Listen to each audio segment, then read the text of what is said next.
Well, first of all, again, thank you for the great introduction. Appreciate it greatly. So yes, I spent my entire career in the Air Force, 22 years. I enlisted when I was 17. And as she mentioned, I did the Special Operations and Combat Rescue Mission.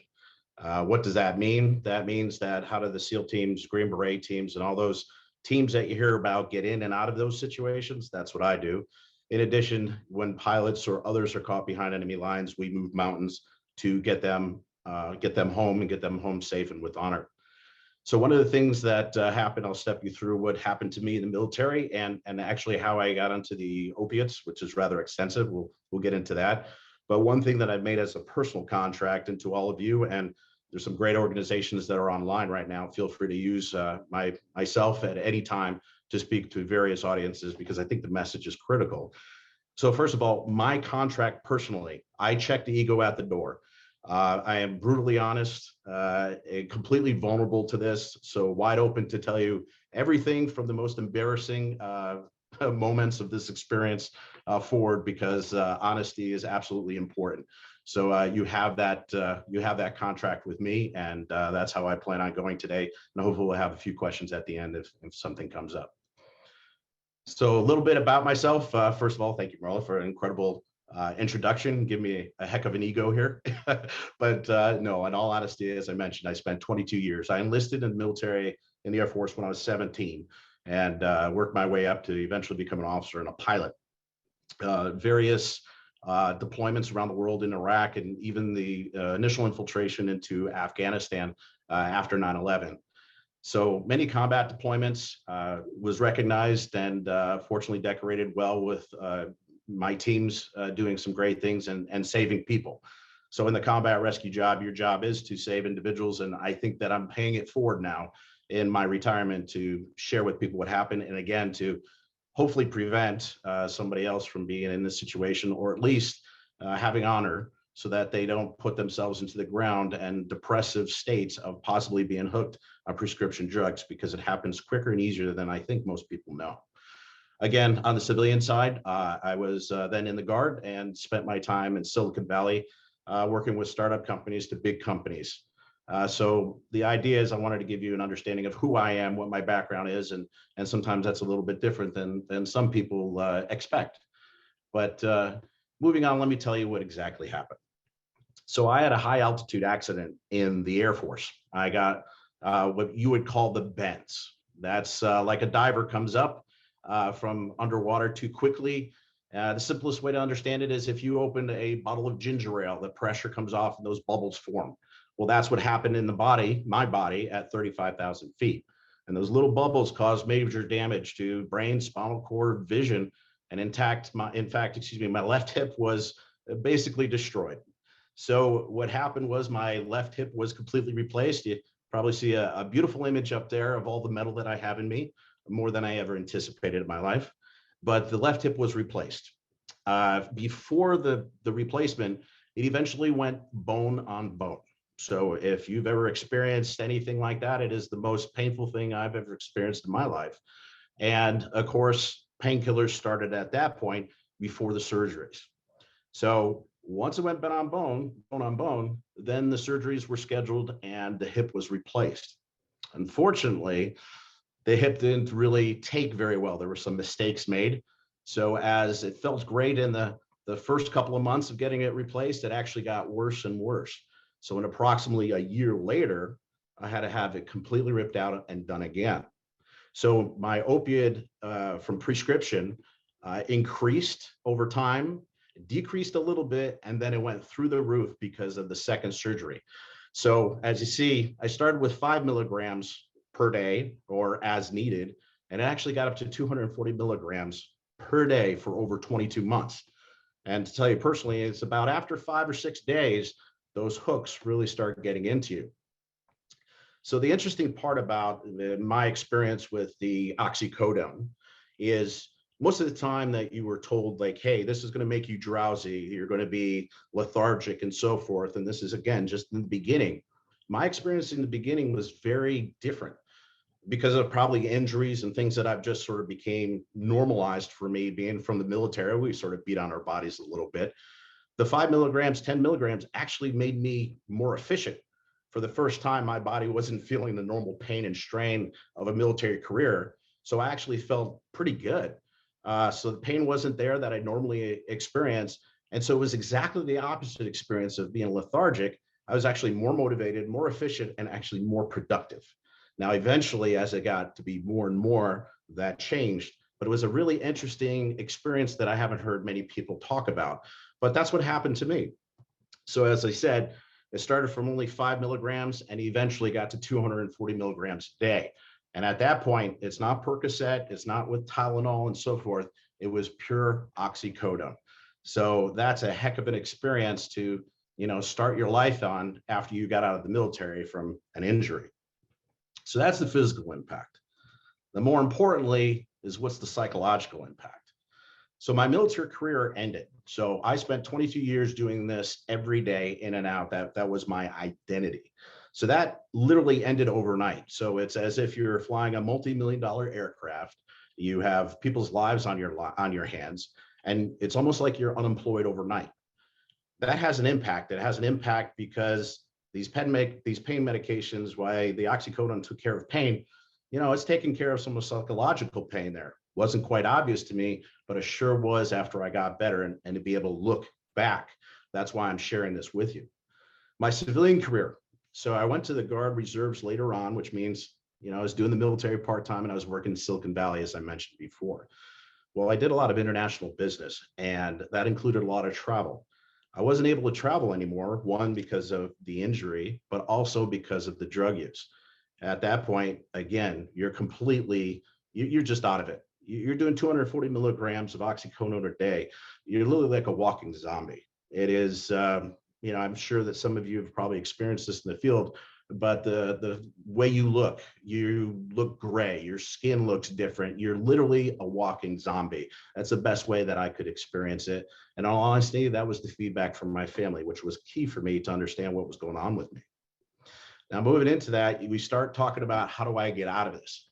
So I had the second surgeries. Now, this is, again, 22 to 24 months later that I'm finally able to get off the opiates. With that, I actually worked with Stanford University, who did the original surgeries, and they really helped me out to get into this program to slowly wean off. It actually took a while for this to happen because in my career, I have never been on any major drug. It didn't matter what it was, from marijuana being used casually these days in various states. I'd never tried anything like that. I've never been on pain medications. So my first experience with oxycodone and so forth was incredibly saturating. 240 milligrams a day is 8 of those tiny 30 milligram pills, which I believe is the highest you can get in a prescription. So it was a heck of an experience, and that's a lot of oxycodone for somebody who has never experienced anything like this before. So as I stepped off of this, as we were weaning down, and it took a lot of time, the withdrawals were rather interesting. Some people may know this, but for those that you don't, the experience is chaotic. When I went through the special operations and so forth in the military, we go through selection. They beat on us. They really, really try to see who's going to make it. And I will tell you that the withdrawal experience was worse and more difficult than that.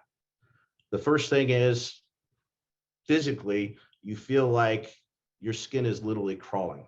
It doesn't seem like it wants to stop, and it goes on for days. It's absolutely miserable. The other thing is that you're going from hot to cold. You're sick. You don't feel like doing anything, and you can't even eat. The most embarrassing part is, and this is the part I'm telling you about being vulnerable, is that you don't even have control of your body to the point where you could be walking around and all of a sudden you're going to the bathroom in your pants without even knowing about it, which is personally embarrassing. But that's why I think people start hiding things, because there's a lot of things that go on, and it is embarrassing, and you never expect this kind of stuff. And I was in shock because I really didn't know what I was in store for. So it was really weird being a military pilot. You get hurt, you get out, and I'm walking around with Depends diapers in my home room or in my own home, just trying to make it through this process. So that's not fun, but like I said, I'll be extremely vulnerable and think about that for your questions. Now, something that you hear about once in a while is something called post-acute withdrawal syndrome. okay, also known as pause. What does that mean? Well, since I never have been on these drugs whatsoever, once I finally got off the medications, what would happen is I was trying to get better. I was going back to the gym. I was trying to step through this, be motivated. And anytime I experienced any kind of pain, well, now you're off these pain medications. That pain is exceptionally enhanced. A paper cut feels like you got your arm amputated. So going to the gym and get sore, since the body was always on the pain medications, it immediately, the brain starts looking for it. And first of all, you're learning in this program to try to focus your thoughts to get away from that environment, that addiction. And what happens is the brain starts looking for that drug again. Doesn't matter if you're clean. So the interesting part is I go to the gym, I get sore. The next day I would wake up almost in a withdrawal state again. I didn't feel like getting out of the bed. I didn't feel like doing anything. Felt like I had the flu symptoms, which is part of the withdrawal program. And it literally looked like I was going through the withdrawals again. Now, this would happen for about a week. I'd be better for 3 weeks. Same thing, go to the gym, and then it would start again. So every 3 to 4 weeks, I was going through this withdrawal state for about a week. It was miserable. And I experienced it for about 6 months until I went to the VA. Now, the reason why I bring up pause for people that don't know about it is, again, the psychological impact. People that are closest to me, family members, friends, thought I was actually on medication again, getting it maybe illicitly or just taking prescriptions again after getting off of it.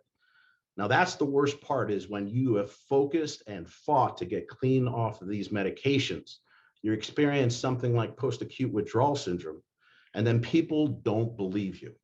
The psychological trauma is boggling. And this is something to think about. The medications are strong enough from the addiction standpoint, the hooks are in. A lot of people lie about it. True. But the same thing is when you experience something like post-acute withdrawal syndrome or pause, people start thinking you're on it again.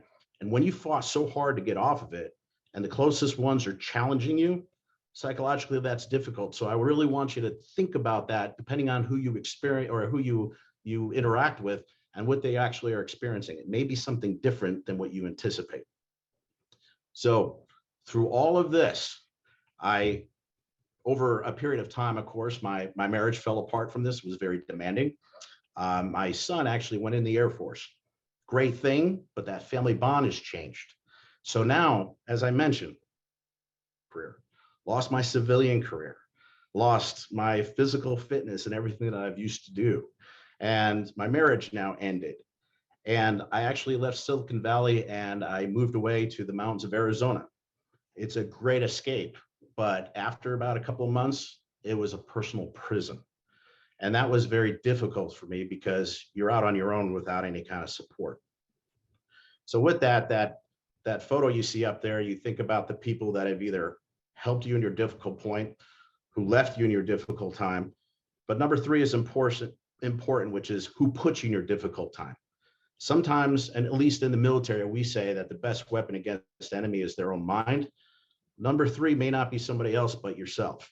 So really hard is that we judge ourselves incredibly difficult. We slam ourselves highly, especially people that have been in the military.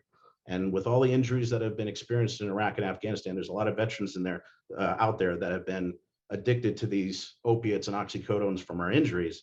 But a lot of times we're embarrassed and experience a lot of people that have put themselves down. So number 3 may not be somebody else causing it, but themselves putting them in a very depressive, negative spiral.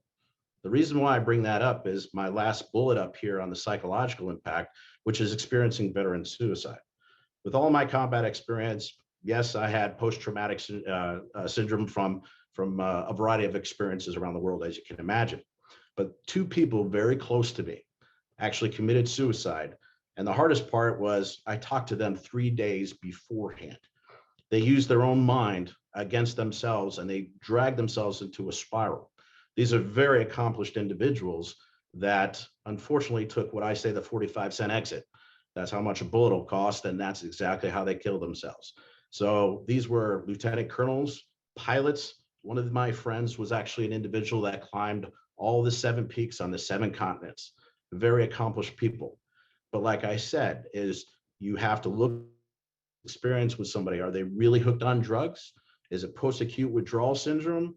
And are they the ones that are putting themselves in the situation worse and worse by spiraling into a depression, say, like I said, with military or others?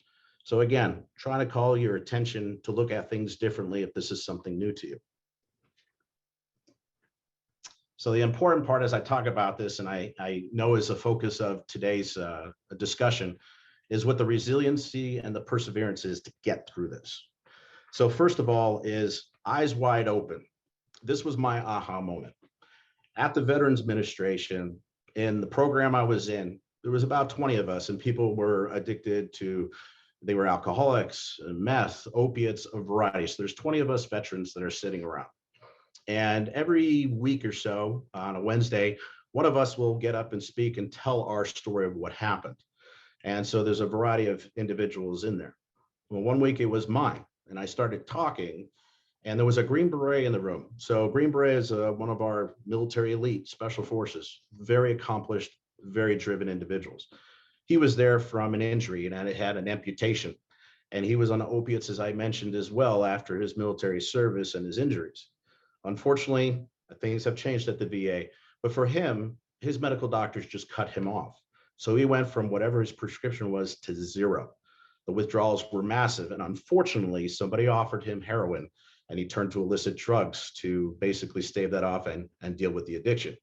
So this individual turned to heroin and was hooked on heroin. Again, a very elite member of our society in the military, and he was younger than I was. And when I got up and I told my story of what happened to me, he was shocked. He, first of all, thought I was a member of the staff. No, I wasn't. I said, I'm one of you. And when I told him the story, it actually had a positive impact on him. He put himself so much into the ground. He was enlisted and I was an officer. Who cares? But it meant something to him. And so he put himself into the ground, into this massive depression, feeling like he had no will, no way to go forward. And he realized that there's other people that are maybe very accomplished, doctors, lawyers, pilots, officers, whatever it may be, that are caught onto these opiates. And a lot of people don't realize that that happens. I think people make a judgment that this only happens to people that are not disciplined, not well educated, whatever. And that's not the case. That's the reason why I explained to you what my bio is. So NFQ. NFQ means never freaking quit, or you can fill in F any way you want. And in the military we do, but I thought I'd keep it clean here. But in my mentality and what I went through, NFQ means just don't quit. And that's where I came from. In my career field, we look at trying to see how people deal with failure. And that's what I lived, is dealing with failure, dealing with falls, and getting up and moving on. And fortunately, that programming helped me to get through what I was experiencing with these opiates, and the challenges, as I told you, were very, very difficult. So with that, I use something that I call small victories. So small victories is exactly the way it sounds, but a lot of people don't think about this. So for example, when we went to Baghdad, we didn't just leap from, say, the berms of Kuwait straight to Baghdad. We had small victories, small distances that we would achieve each and every day. So achievable objectives. You meet those objectives, you actually feel like you accomplished something. So your morale and motivation is reinforced. You actually made something happen successfully. And the other thing is, it gives you a drive, it gives you a path, it gives you some velocity, and it gives you a vector. So you may meander along the way, but the idea that you are slowly building these breadcrumbs in a direction that's something more positive than where you were in this addiction or these withdrawals. And that's what I mean by small victories. Now, I think a lot of people take a look at this, say from like my incident or my accident or getting out of withdrawals, and say, geez, what am I going to do with my life now? What am I going to do with my career? That's a pretty big jump. Maybe that's objective. But back to the small victories on how do people become more resilient? How do people actually survive taking a step out of addiction or whatever's happened to them like this, is by establishing a small objective you can get to. For me, at first, I thought about what am I going to do for a career after these injuries, after being on opiates, after trying to figure out what my life was going to be. That's a big step. I couldn't even walk. So the whole idea of trying to make a big step of what my career is going to be, I just wanted to walk again. So I established, you know what, the first thing I want to do is just get out of bed. got out of bed. I just want to be able to walk around with a walker. Okay, great, made it. Another achievement. Okay, I want to walk with a cane. I got to a cane. All right, I want to be able to walk again and get outside. And I did. So each one of those little steps was achievable, gave me the motivation, and it was a drive towards a bigger direction, which is moving on with my life. It seems like it's common sense, but when we're in a crappy situation, we're so tunnel visioned and focused on the problem that sometimes we don't look at ourselves and really establish something that's simple. Again, sounds sometimes it's just not. So if you're working with people or helping people get out of this, help them frame those small victories in that small path so that they can feel better about themselves, what they're doing, what they're achieving. And that self-motivation is critical for them to get into a better situation. So when I talk about this and I talked about my career, it's about dealing with failure and failing forward. To me, in my mentality, maybe you've heard this before, but it's not failure, it's just learning. And so learning what is happening to me, what is it that I'm experiencing, is actually knowledge gained. If I didn't have this experience, good or bad, I wouldn't be able to have the knowledge to do something and really know how to pick myself out of the crappy situation, or even better, for me to be able to be on a situation or a presentation like this to help other people out. That's how I reinvented myself. So failing forward is the ability to pick yourself up after getting knocked down and being able to take something forward instead of looking at it from a negative standpoint, looking at it from a positive standpoint. Again, hopefully you can take this yourself if it applies to yourself, but if not, you're trying to be a mentor or help somebody get out of these situations. This is the way you have to help them establish small victories, failing forward, realize from where you've been and where you're going, and everything that you experience that you term as negative, make it a lesson learned. And by just flipping it that way, psychological as it may be, it's amazing of what it does to individuals. One, I've done it. And two, I've actually watched it happen to numerous other people, dozens of people that I've helped out. And that's what's critical and important. So that's mainly my point about this resiliency of being able to pull out of this. And again, I went from addicted to 240 milligrams, highly addicted, completely a zombie, going through the withdrawals and establishing small victories to get myself better and just get myself outside, to get myself just making something to eat and actually recovering. And I think small victories and failing forward is a key formula. Again, it worked for me, and I think it'll work for other people. So keep that in mind if it helps you or helps at least your audience or anybody, your customers you're dealing with. So I came up with a phrase, and I guess I can put my name on a quote. And the idea is when you experience failure, you have something common with everyone. I don't know anybody that has not experienced failure, not one. And the idea is that you now have something common with everybody versus being isolated and identified as something that's a pariah. You're something that's wrong. You're something that's different and not right. In all honesty, you now have something common with everybody. At least that's my true feeling, and hopefully you can resonate with that particular message. The last thing that I also want to say about this is that everybody recovers at a different level and a different speed, and some success and some not. But the idea is that there is no preconceived idea about how fast you're moving. So for example, if I was going to go walk again, if I was going to go get outside again, if I'm walking or I'm crawling, it's not how fast I am compared to who. So if you're moving forward and you're crawling, you're doing the best job. And if you're grading yourself that you're not doing it quick enough, you're not doing it fast enough, compared to who? Learn these lessons, figure out what your failure is, turn it to be something positive, set the small victories forward, and try to establish yourself on a positive way. And don't grade yourself and use your own mind as a weapon to drill yourself into the ground. That's the best message I can give to you with the time that we have today. But I appreciate the opportunity to share this with you and definitely be able to answer some questions. But that's my basic overview of what I experienced physically, psychologically, family, and again, the resiliency that I took to move forward, and fortunately have helped a lot of people with going forward. So I hope this helps. Thank you all so much. Thank you for your attention. My name is Destin Williams. I'm the program manager with Courage to Call, and I'm going to tell you a little bit about what Courage to Call is. All right. We'll start with the purpose statement. Courage to Call, as it states, is dedicated to improving the overall wellness of our active duty, veteran, National Guard, reservists, and their families in San Diego County.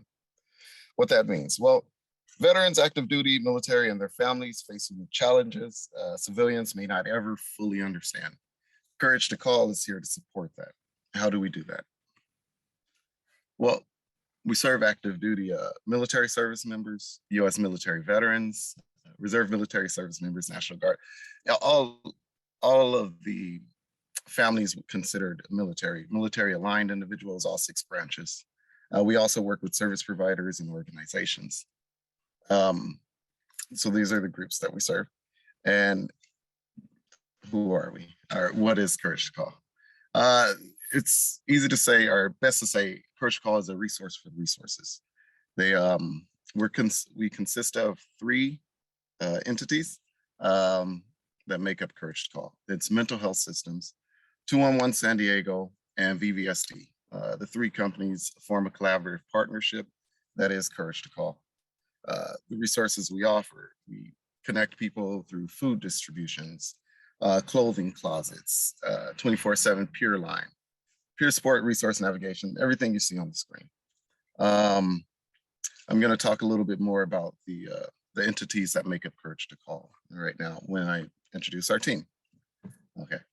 Courage to Call consists of 100% military and military aligned individuals. The program manager, myself, I'm a veteran of the Marine Corps and the U.S. Army. I did about 8 years active service, a couple of tours overseas.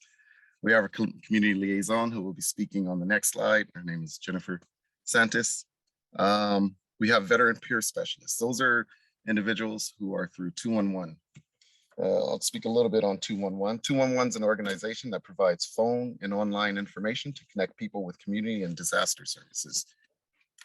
There's a division of 211 that consists of veterans, and that's option 4. And then you'd speak with an individual who would be able to empathize with you and connect you to resources that are aligned with your needs, essentially. The family support partners and the veteran peers outreach specialists work underneath our community liaison, Jennifer, and they provide community outreach. They typically run the food distributions.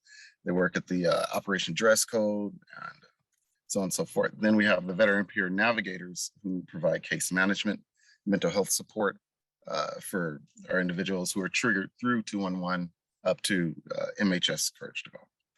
And again, military-led program.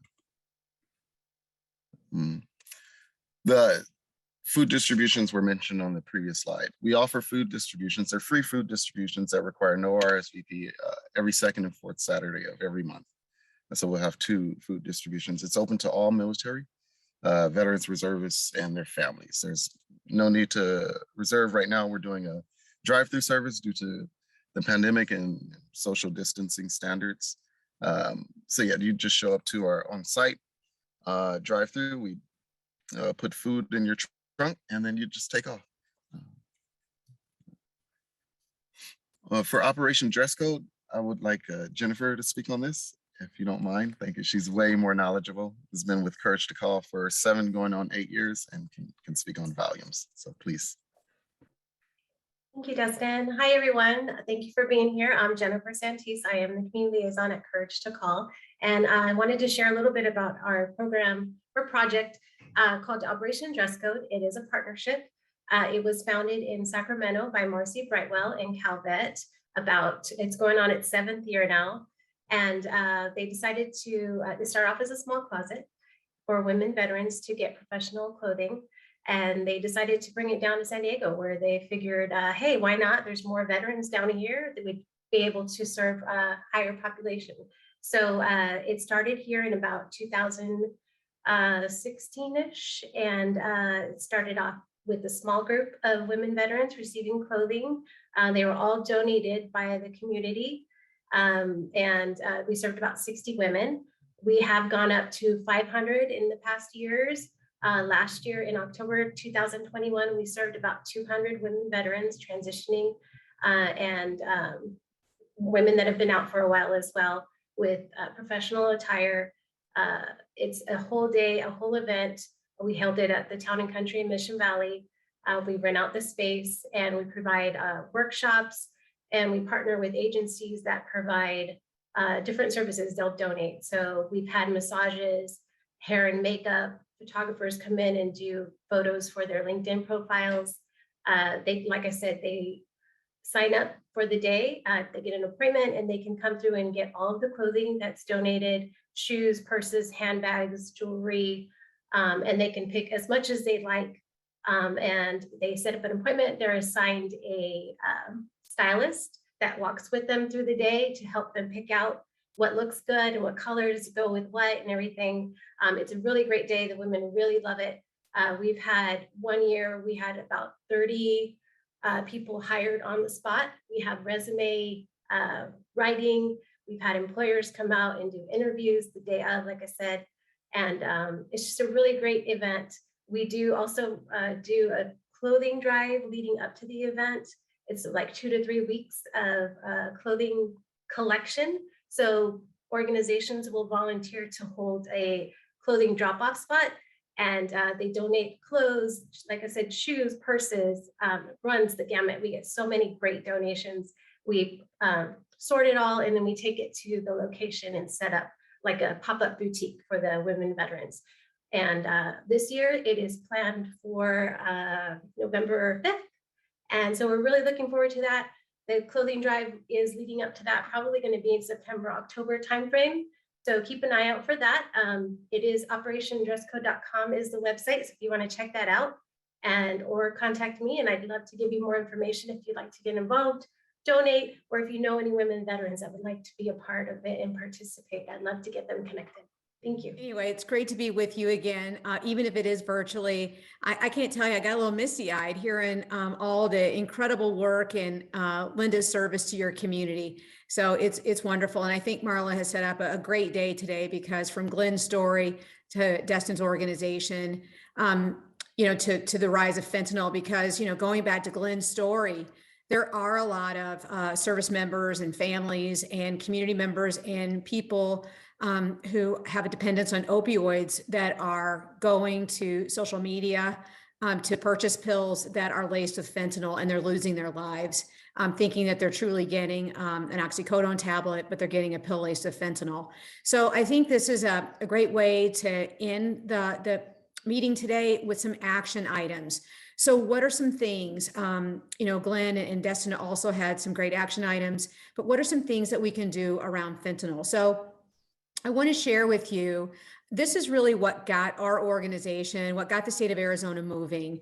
And I believe each state does a pediatric fatality review, and you may review this. Ours was just released in November of 2021. And this is what it showed. So remember, this is a look back at 2020. It was released in 2021, but that's when the pandemic first started. So what our pediatric fatality review report showed was that deaths in children 0 to 17 for substance use related, there was a 32% increase. And then take a look here at the number one cause. The number one cause of substance use related deaths was poisoning. So there were 66. I want to jump down here to this piece. 66, 2/3 of those who overdosed and died were male, and 34% were female. Most of those, over half of those deaths occurred in kids 15 to 17. So in thinking about the work that you do, I'm a primary preventionist. So we start with younger kids in terms of prevention and education. So this was really striking to me to say, this is when kids are dying. So we need to be approaching families much earlier. Also, I want to point out here, this yellow highlighted area here, because this is what keeps me up at night. Of the 66 poisoning deaths, 60 were opiate, and fentanyl was responsible for 57 of the 60. That's 95% of those opioid overdoses were fentanyl poisoning. And you'll hear me talk about, and you may hear other people talk about fentanyl poisoning, because a lot of times these kids have no idea that what they're getting is poison, is a pill laced with fentanyl. Now, just to, I know we've made great strides in COVID, and I'm not trying to downplay COVID for children, but when we look at the direct COVID related deaths for children 0 to 17, and this is just in the state of Arizona, there were only 12. We had 57 kids 17 and under die from fentanyl poisoning, and 12 died as a direct result of COVID. So when I'm talking with people, I say, just think about all the messaging that we're doing around COVID, and how much messaging are we doing around fentanyl? Clearly, this is an issue that's impacting our kids, and actually 18 to 45, more people died from fentanyl nationally than COVID, ages 18 to 45. So what we did is we created a toolkit. We put together 27 community forums all across the state, working with substance use prevention coalitions, just like you have there in San Diego. So we did 27 community forums, and then we created a toolkit with 4 different tabs. The 2 I'll be talking about today will be the fentanyl and counterfeit pill education awareness and the naloxone piece. So we also go into the Good Samaritan Law there, because what we found in our community forums is that people didn't really understand our Good Samaritan Law, and we needed to create some resources to address that. So in the toolkit, so for fentanyl and counterfeit pill resources, we have PowerPoints for adults and youth. All of those PowerPoints have a script that goes along with those. We also have media materials. So we have, again, all the public service announcements for broadcast media. You can use the posters for print media, and then we have social media creative. And then we have takeaways for communities, things like fact sheets, talk tips, postcards, business cards, all of those types of things. And I'll show you some examples of those. This is the PowerPoint presentation that we have. Again, in our 27 community forums, we found there was a lot of confusion about fentanyl. People knew that there was an illicit fentanyl, or they knew the prescription fentanyl, but they didn't really understand the illicit side of it. They still thought the pill had some amount of the prescription medication in it, when in fact it doesn't. It only contains binder and fentanyl. So we go into that, what fentanyl is, what it looks like, share personal testimonials in there, families that have lost their children. So this is a front and a back of a postcard. So this is the messaging that we used.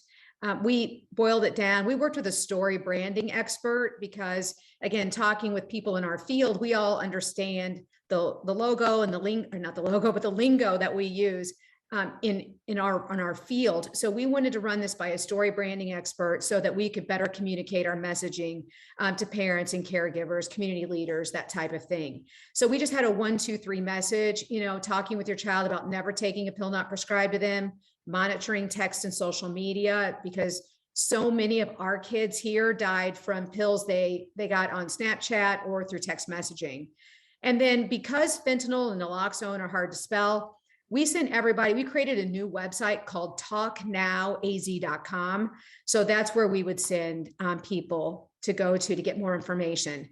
So we also created fact sheets by sector. And you notice that I do have English on the left and Spanish on the right. All of these materials are available in English and Spanish. So we have a fentanyl fact sheet for families, pediatricians. The pediatricians one is great. What we've been doing is taking in a stack of the fact sheets that are, like a tear-off sheet, like a tear-off sheet. So we take that into pediatrician's office, and they share that fact sheet in with their patients that come in. We also have an older adult one, young adult, one for schools, and behavioral health. So each of those have different information based on the different sector.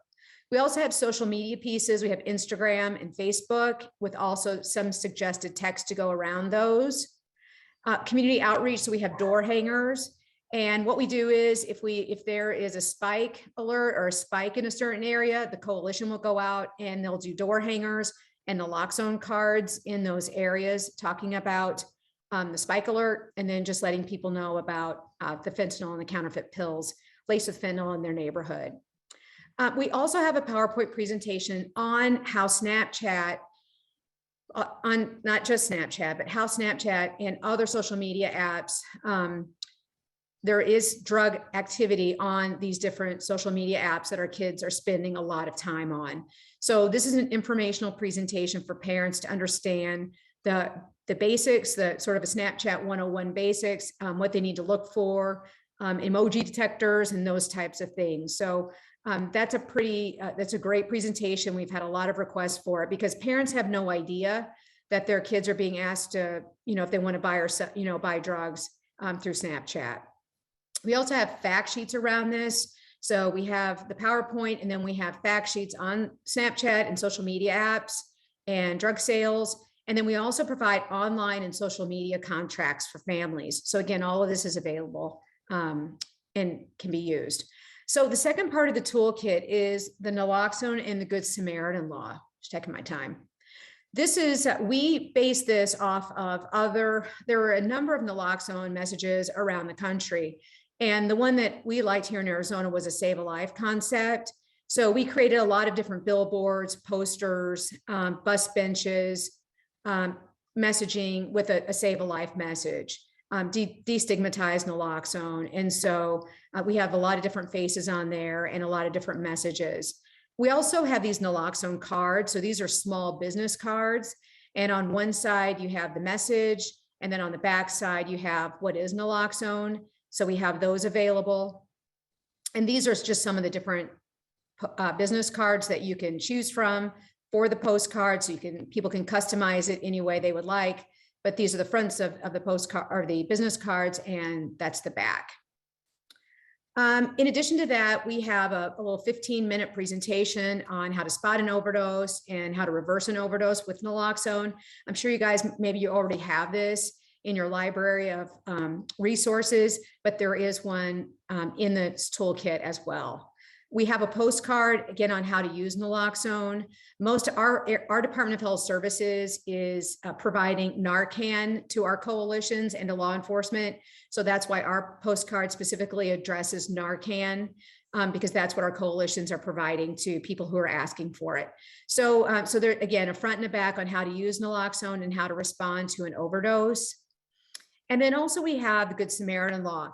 One of the things we find here in Arizona, I'm not sure if it's the same in California, is that most people, when they overdose, are not alone. And again, especially with our teenagers, one young man, they waited over an hour to call for help. And by the time they did that, it was too late. And his mom actually found out about him being passed out and unresponsive via a picture on Snapchat.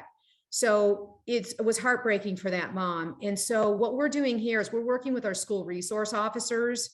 These are small little business cards, and asking them to go into the classroom to talk to students about the Good Samaritan Law and the details around Good Samaritan Law. So again, we just had a lot of confusion about it. People were afraid to call, afraid they were going to be arrested or prosecuted, especially if they were using a substance themselves, and that's not the case. So we also asked people who use drugs, who would you like to hear this message from the most? And they said, we want to hear this from a law enforcement person because we want to hear it from them themselves, that the law enforcement, that they will not arrest us. So that's what we did. We created this message. Oh, let me make sure that you can hear my sound. There we go. All right. I'm Deborah Black. I'm here to ask for your help to save lives during this opioid crisis. Individuals who have overdosed are being left to die because those around them are afraid to call for help. Arizona's Good Samaritan Law protects those who call 911 when they are present during an overdose. On behalf of law enforcement, please make that emergency call. You will not be arrested. You plus naloxone are a combination that will save lives in Arizona. So that's something that you could do. We can provide a script or help you with one, but that's something you can also do, is create one of those messages.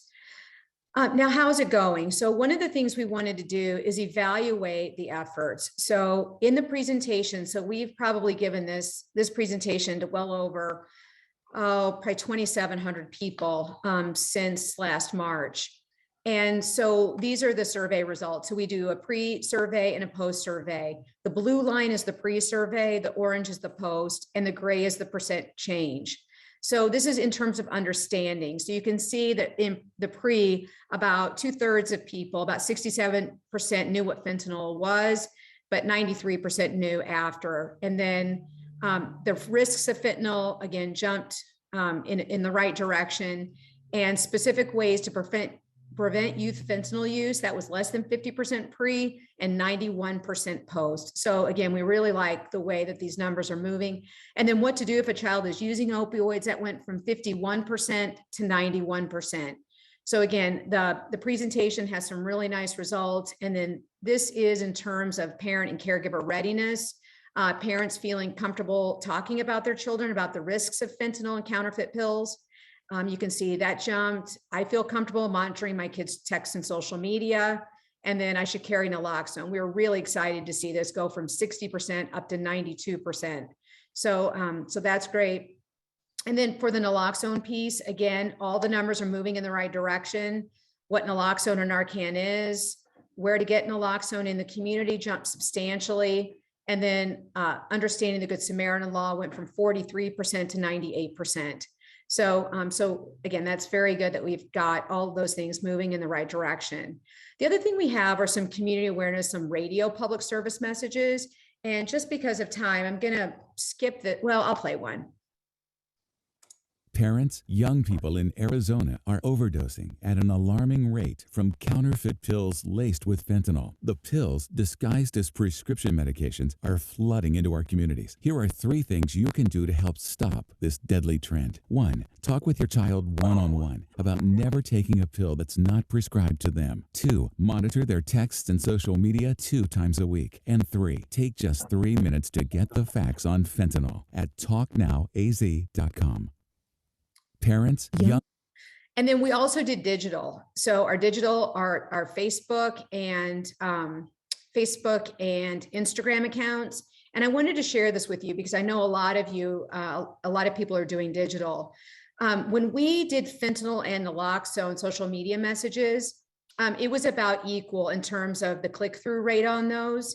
But when we real-time geo-targeted hotspots, we got a much higher click-through rate. So that was a real important lesson for us. If you real-time geo-target hotspots, especially where there are areas of high overdose, you'll tend to get more click-through rates. And we also had more naloxone distribution as a result of that.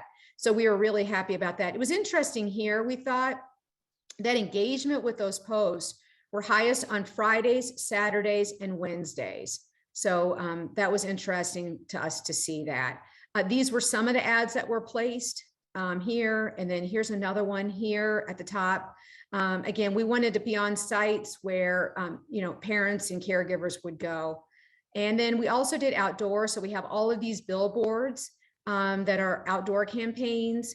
We did television. We did personal testimonials. So we did English and Spanish featuring real life stories. And this is Isaiah's. Isaiah was 15. He was in the middle of his sophomore year in high school. He just had this light about him. I get notification from a family member that there's a picture of Isaiah passed out. They're saying that he took a pill. He went to go lay down and he just wouldn't get back up. We're pretty sure that your son ingested fentanyl, and they're telling me he's not gonna make it. And I just told him, I love you no matter what. You didn't deserve this. Learn more at talknowaz.com. Isaiah. And then this is Ethan. We have a 30-second version, but I'm going to play this longer piece for you. It's 2 minutes.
So there are longer versions of Isaiah's story and also one called Hannah.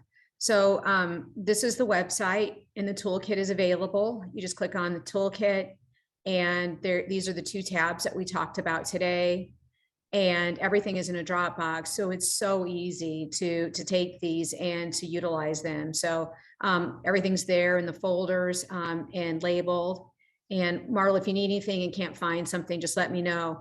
But this is really what I want to share with you. Here in Arizona, the highest months for overdoses in Arizona are June, July, and August. So overall non-fatal opioid overdoses. So this is when, so in June, July, and August, we hit the media hard.